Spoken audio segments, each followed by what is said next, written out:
Boa noite, meus irmãos. Graça e paz. Estamos aqui nesse dia muito especial, dia 25 de dezembro, quando nós comemoramos o aniversário daquele que é o único que é digno de receber honra, glória, poder, domínio, autoridade e que é digno de abrir o selo. Aquele que deu a vida por nós, quando nós ainda éramos pecadores.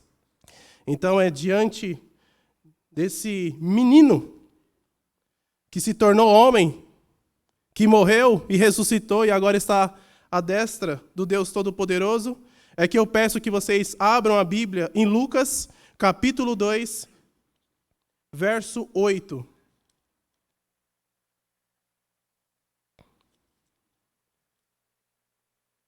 Lucas, capítulo 2, verso 8.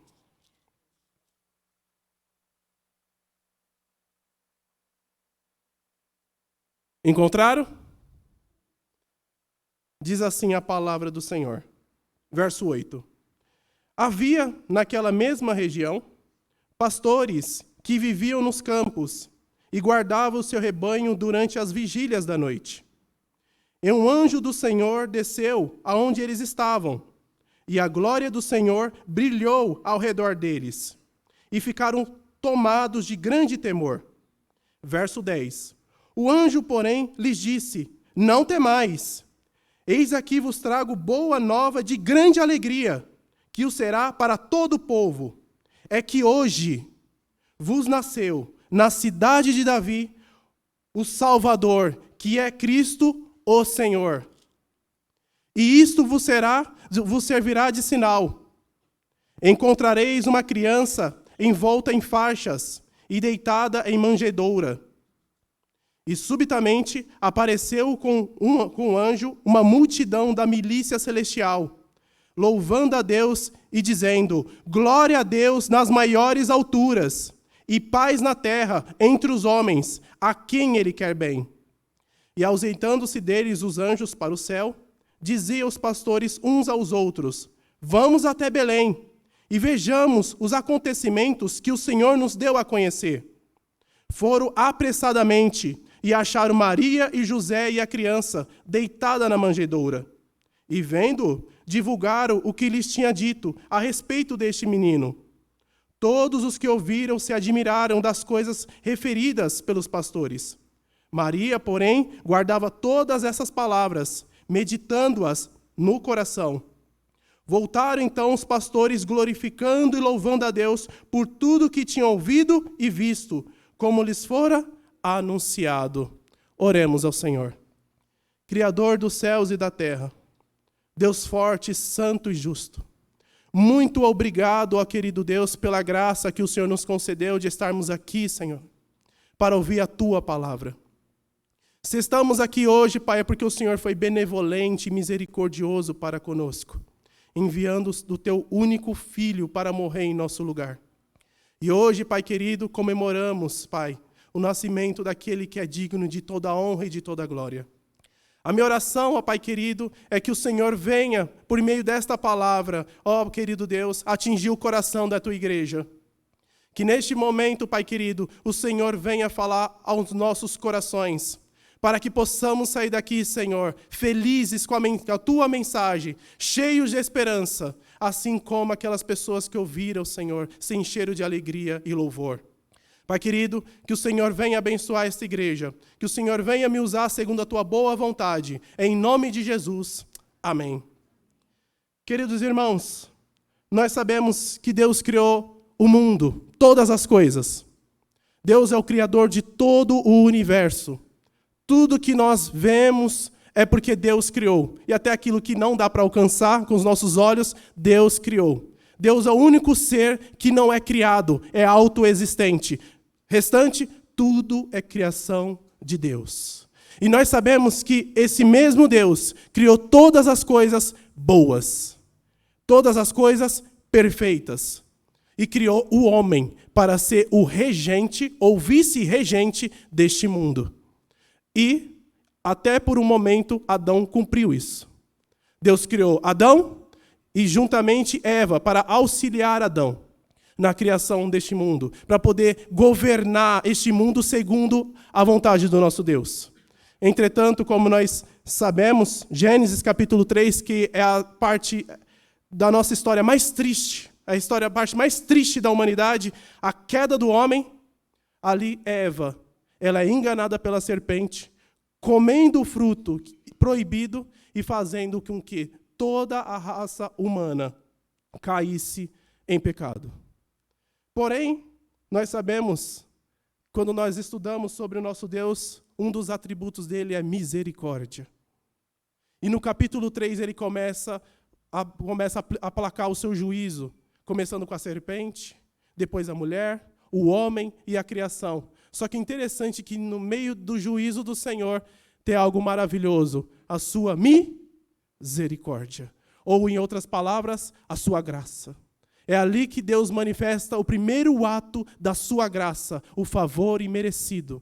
Porque em Gênesis 3,15, ele promete à mulher que da mulher, nasceria um que pisaria a cabeça da serpente.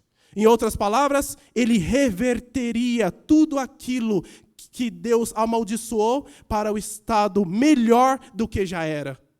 Porque se os irmãos não sabem, Adão foi criado perfeito, mas o nosso estado último será melhor do que de Adão. Porque ele foi criado perfectivo, ou seja, podendo melhorar o estado dele. Na eternidade nós não poderemos pecar. Viveremos uma vida completamente de perfeição e honra ao Senhor. Louvado seja o nome dele. Então, a partir daí, começa o evangelho, começa a história bíblica. A promessa de um menino. Um menino que reverteria todas as coisas para o estado que Deus original. Então, a partir desse momento, começa a funilar as promessas. Em primeiro lugar, a Bíblia diz que nasceria de uma mulher. Pode ser qualquer mulher, qualquer uma. Mas em Gênesis capítulo 12, já não é qualquer mulher. Tinha que ser da descendência de Abraão. Porque por meio da família de Abraão, da genealogia, da semente de Abraão, todas as famílias seriam abençoadas. Então, vai aguardando e a expectativa vai aumentando. O mundo está em colapso. Nós sabemos que o mundo onde vivemos, o mundo onde estamos é terrível. Quem não tem Jesus Cristo não tem esperança. A taxa de suicídio é elevadíssima, embora não possa ser falada. É elevadíssima. Pessoas sem esperança morrem todos os dias. E principalmente o nosso mundo, onde diz que você não pode acreditar em nada que seja absoluto ou verdadeiro, você tem que criar propósitos. É impossível viver assim, porque nós somos mutáveis. Na segunda eu crio um propósito de vida. Na terça eu crio outro. Na quarta eu crio outro. E na quinta eu crio outro. E todos eles são frustrados. Porque os propósitos dependem de mim. Mas quando nós acreditamos, assim como os nossos irmãos do passado acreditavam no menino, por causa da promessa de um Deus imutável, eles tinham uma expectativa, eles tinham uma esperança. E todo aquele que cria nesse menino era salvo. Então, vai se afunilando. E o povo de Israel neste momento, eram escravos. E agora nós entramos no nosso texto, verso 8 e 9. Diz assim a palavra do Senhor. Havia naquela mesma região pastores que viviam nos campos e guardavam o seu rebanho durante as vigílias da noite. Verso 9. E um anjo do Senhor desceu aonde eles estavam, e a glória do Senhor brilhou ao redor deles, e ficaram tomados de grande temor. Então, o Senhor Jesus nasce. Se você ler o capítulo 2, verso 1 ao 7, o Senhor Jesus nasce. E o anjo do Senhor aparece a pastores. E por que pastores? Se for hoje, a gente fala, pastores são pessoas humildes, né? Que cuidam das ovelhas. Não, naquela época não. Os pastores, naquela época, não eram vistos com bons olhos.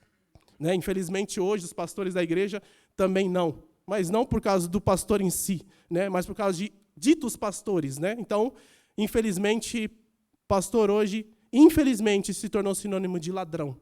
Infelizmente. E naquela época, eles tinham uma péssima fama. Péssima. Eles viviam à margem da sociedade. Porque eles, segundo, eles não guardavam a lei. Por viver separados. Então, eram pessoas, como eu posso dizer, indignas de estar perto do Senhor.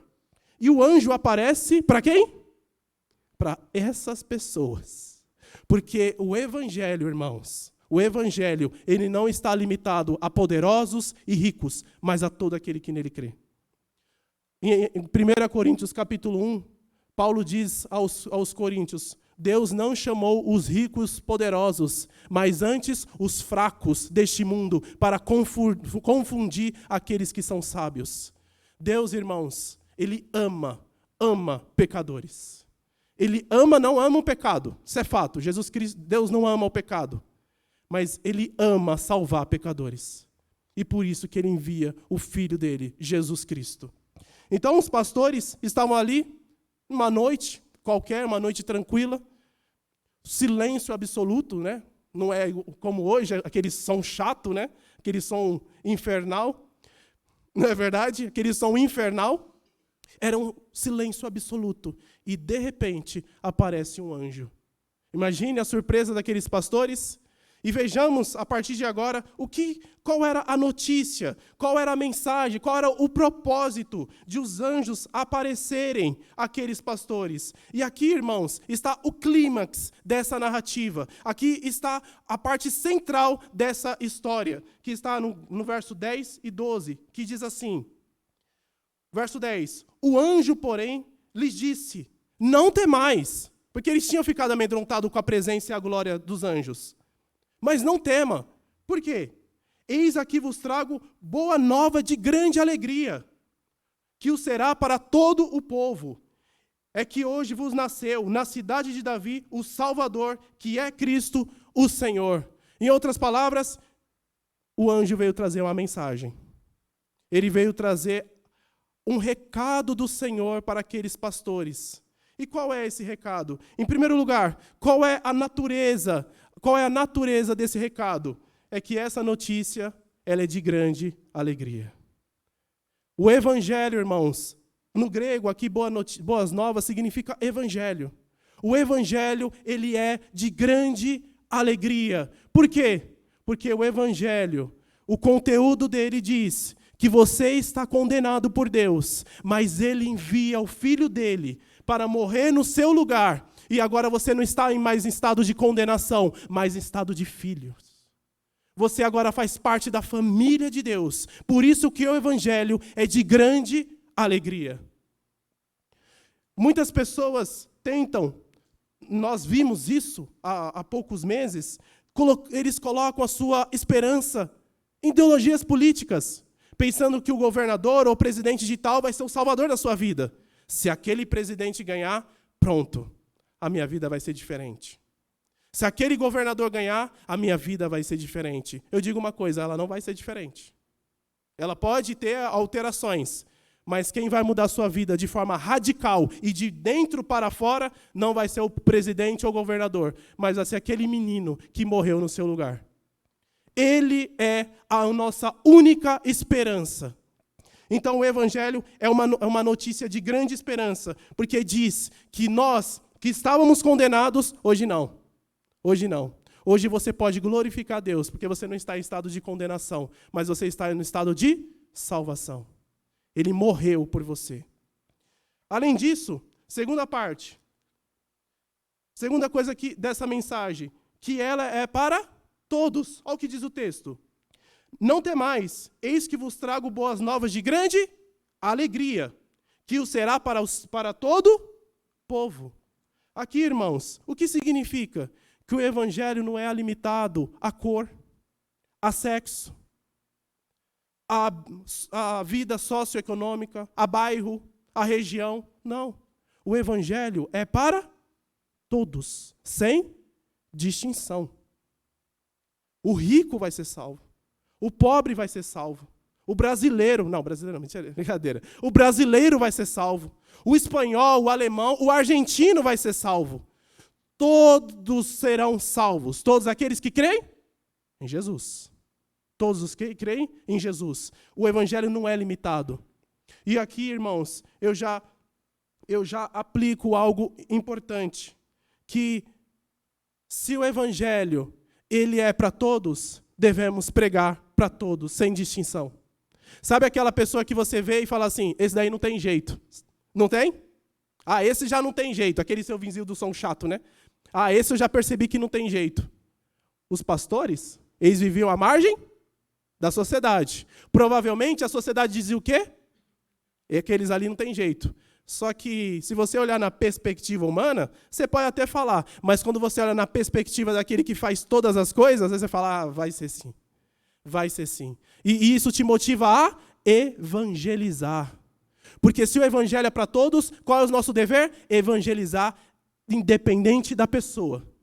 Ah, mas aquela pessoa ali é de uma religião muito difícil, ela é macumbeira, ou testemunho de Jeová, não importa, pregue. O seu dever é pregar para todos. Todas as pessoas. Aquele ali é rico, ele não vai nem querer. Um rico vai querer evangelho? Ele precisa mais do que você. Como todo mundo... A pessoa acha que só porque a pessoa tem algum bem material, ela não precisa de Jesus Cristo. Bem material não compra salvação, irmãos. Bem material não satisfaz a nossa alma. Quantas pessoas ricas não se matam por ano? Vocês já viram? Famosos que têm pessoas idolatrando. Vocês sabem disso. Isso não é vida. Vida, de verdade, é você estar com Jesus Cristo. Isso é vida. Fora de Jesus Cristo, não existe vida. Não existe. Vida de verdade é estar com o Senhor Jesus Cristo. O resto é resto, não é vida. Então, a mensagem é para todos. Mas quem pode usufruir dessa grande alegria? Todo mundo? Não. Só aquele que crê. É por isso que nós estávamos cantando agora com um grupo de louvor e estávamos emocionados. Por quê? Porque nós sabemos que o nosso coração é grato por tudo aquilo que Ele fez. Aí sim, nós podemos usufruir de uma grande alegria. A parte, se não cremos nessa mensagem, a nossa vida continua a mesma coisa. A mesma coisa. Só que com um porém. Com um porém. Uma parte mais triste ainda. Porque quando você ouve o evangelho e você não o aceita, é mais condenação para você do que para aquele que não ouviu. Vai aumentando a taxa de juízo. Próxima parte, irmãos. Agora a finalidade da mensagem. Qual é a finalidade? Diz aí o verso 11. É que hoje vos nasceu na cidade de Davi o Salvador. Qual é a finalidade da mensagem? Qual é a finalidade? A mensagem de salvação. O evangelho, ele não é apenas mais uma ideia criada pelo homem, de forma alguma. O evangelho é aquilo que partiu da mente do Criador, dos céus e da terra, para o homem que estava perdido. Então, qual é a finalidade do evangelho? Nos salvar. E o que ele está dizendo àqueles pastores? O interessante é que os anjos não diz apenas que ele nasceu o Salvador. Não, ele não fala isso. O Salvador vos nasceu. Em outras palavras, nasceu para vocês. E é isso que eu digo para você, igreja, hoje. O Jesus Cristo nasceu para nós. Nasceu para nós. Nasceu para o pastor João Marcos, nasceu para a Pâmela, para o Lucas, nasceu para nós. O Senhor Jesus Cristo não apenas nasceu e fica longe, não, ele nasceu para nós. Essa é a finalidade do evangelho. Jesus Cristo não veio aqui e morreu acidentalmente, sem propósito. Não, ele veio aqui com um propósito. Ele veio aqui com um propósito de nos redimir e conciliar todas as coisas consigo mesmo. Então, a finalidade da mensagem é a salvação de pecadores. E, além disso, ele vai falar agora quem é o Salvador. Diz assim o verso 11. É que hoje vos nasceu na cidade de Davi o Salvador, que é Cristo. Cristo, irmãos, significa, no Antigo Testamento, o Messias. No Novo, Cristo. Mas significa o quê? Ungido de Deus. Aquele que foi designado por Deus para cumprir uma tarefa. Quando nós estudamos sobre os decretos de Deus e sobre a predestinação, nós observamos que Deus predestina 3 seres racionais. Os homens, os anjos e o mediador. O mediador é quem, irmãos? O Senhor Jesus Cristo, que Deus designou, ungiu antes da fundação do mundo, para ser o nosso mediador e o nosso representante, representante da nova humanidade. Além disso, ele não é só o Cristo. O que o texto diz? Que é o Cristo o Senhor. E talvez aqui seja a parte que, se eu estivesse no lugar dos pastores, eu acho que nessa hora, além de tudo isso, essa parte eu tremeria. Porque Senhor aqui significa Kyrios, que traduzido do hebraico para o grego, do hebraico Yahvé. Quem é Yahvé? O próprio Deus. Sabe esse menino que nasceu aí, hoje, que nasceu para vocês, que é o Salvador, que é o Cristo? Eu vou te falar quem ele é, a identidade dele. Sabe quem é? É o próprio Deus, o Criador dos céus e da terra. O Deus único e soberano é esse bebê que nasceu hoje para vocês. Se estaria no lugar dos pastores nessa hora, eu tenho certeza que eu tremeria. O quê? O Criador dos céus e da terra, o Deus único e verdadeiro, é aquele bebê? Não é à toa que os gregos se escandalizavam. Não, peraí, você está falando que o ser que criou todas essas coisas é aquele homem que morreu? É impressionante. Mas o nosso Salvador é o próprio Deus, o Deus encarnado, que teve que se esvaziar e se humilhou, se tornando homem, semelhante a nós, para poder pagar aquilo que nós não poderíamos, de forma substitutiva. Ele trocou para que hoje você estivesse aqui, podendo glorificar e exaltar Deus. E com a esperança de que se você morrer hoje ou amanhã, ou se Jesus Cristo voltar amanhã, você está com Ele eternamente. Em uma vida abundante e eterna. Ele é o próprio Deus. Eu acredito que os pastores aqui nessa hora provavelmente tremeram. E o que nós aprendemos, irmãos, com essa passagem? Em primeiro lugar, que Jesus Cristo, para alguns, ele é só Salvador. E eu vou te dizer uma coisa. Jesus Cristo não pode ser só Salvador da sua vida. Eu acredito que todos vocês aqui tenham redes sociais, todos, né? A não ser que haja, né, uma espécie rara entre nós. Mas acredito que todos tenham redes sociais e tenham amigos que não sejam crentes. E eles sempre colocam, por exemplo, ontem foi Natal, correto? Ontem foi a véspera.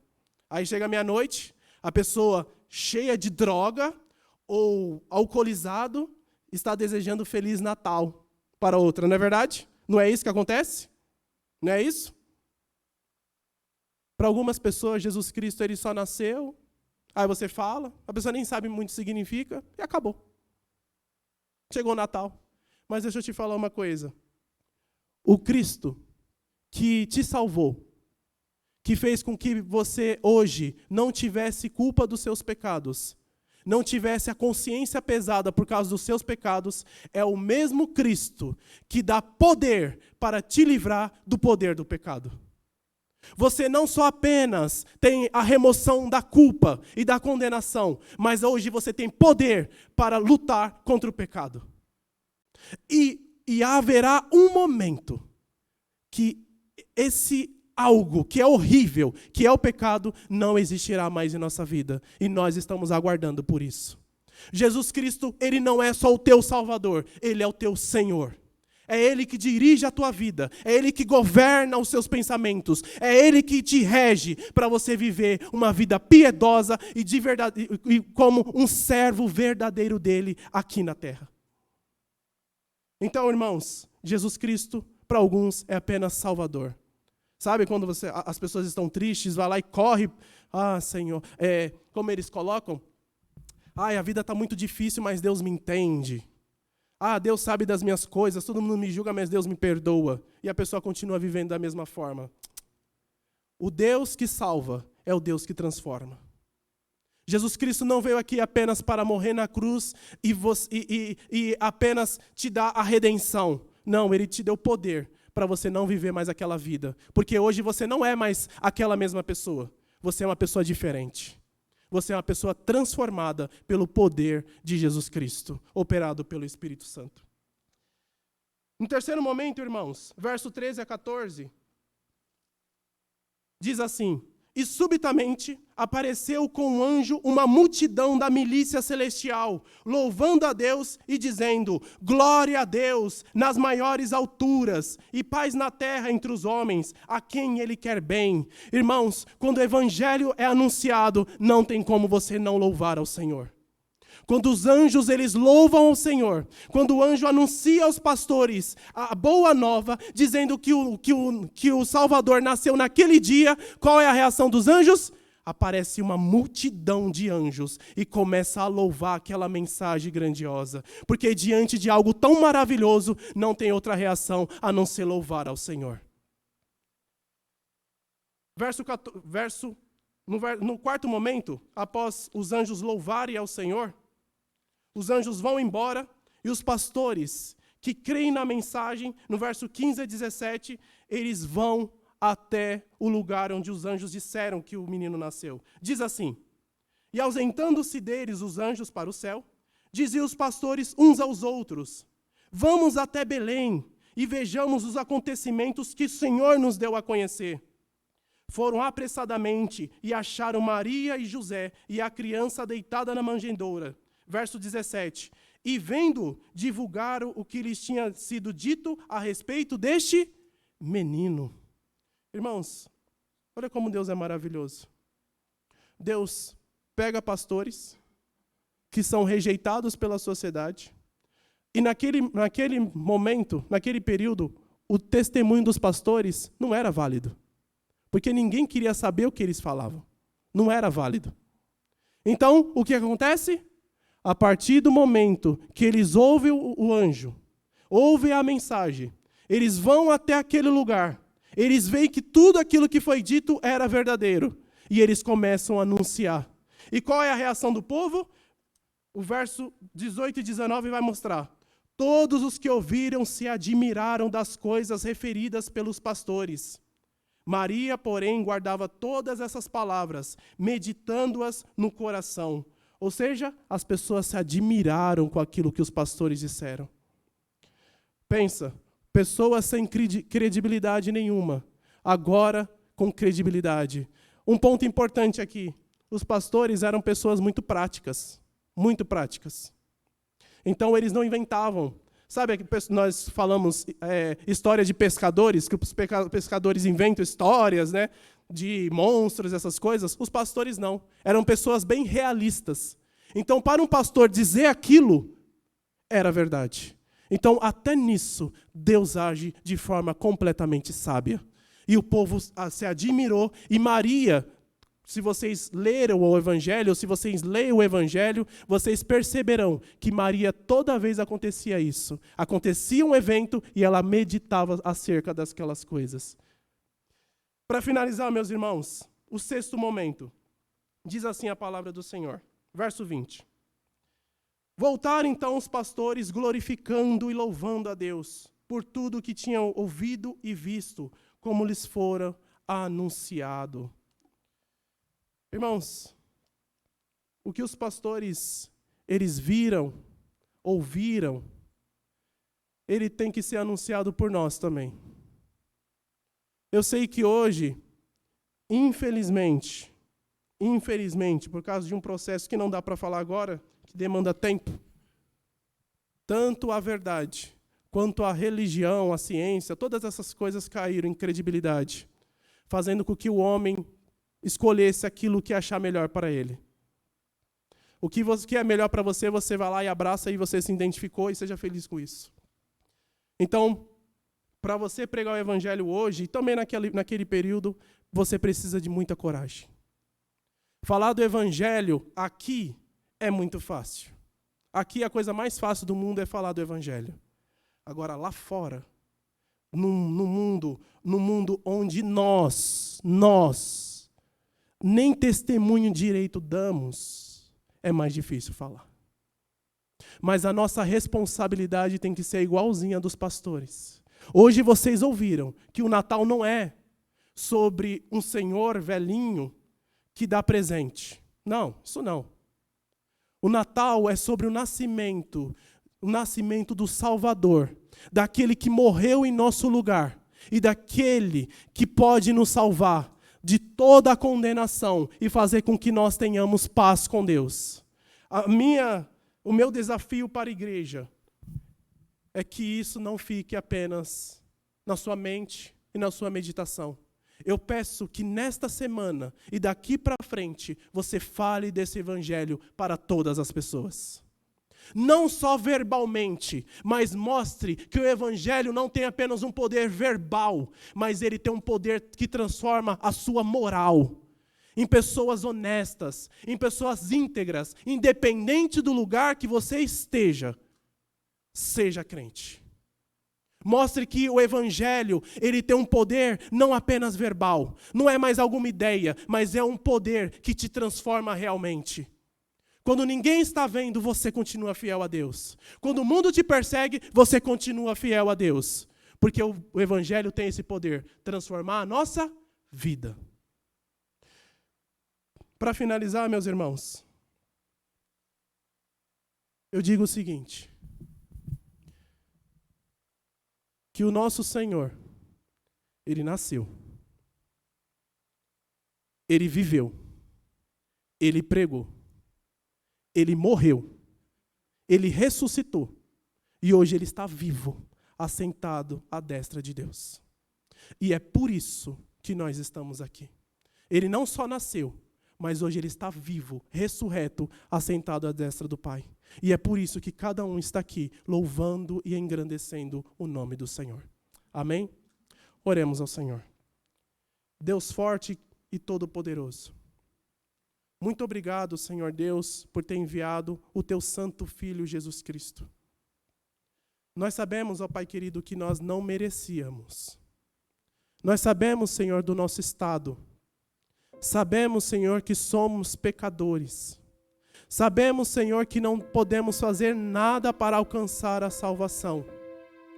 Mas nós te louvamos e nós te engrandecemos, porque o Senhor enviou o teu Santo Filho para morrer em nosso lugar, quando nós éramos ainda pecadores. Muito obrigado, ó Rei da Glória, bendito Deus do universo, por ter, Senhor, entregado aquele que é santo e puro, para que hoje nós estivermos aqui e podendo falar com o Senhor. Muito obrigado, Pai querido. Abençoa, Senhor, a igreja de Jair Carvalho. Abençoa cada irmão que está aqui. Abençoa-nos, Senhor, de forma poderosa. Coloque em nossa mente que o Senhor Jesus Cristo não apenas nasceu, mas Ele nasceu com uma finalidade: nos salvar. E hoje, ó Pai querido, Ele é a primícia, Senhor, daqueles, Senhor, que ressuscitaram. E logo mais, Senhor, todos nós estaremos, Senhor, ressuscitados e transformados juntamente com Ele, na glória com o Senhor. Pai querido, essa é a nossa esperança. Muito obrigado, Senhor Deus. Muito obrigado por ser tão bom e tão misericordioso conosco. Em nome de Jesus eu te agradeço por todas essas coisas. Amém.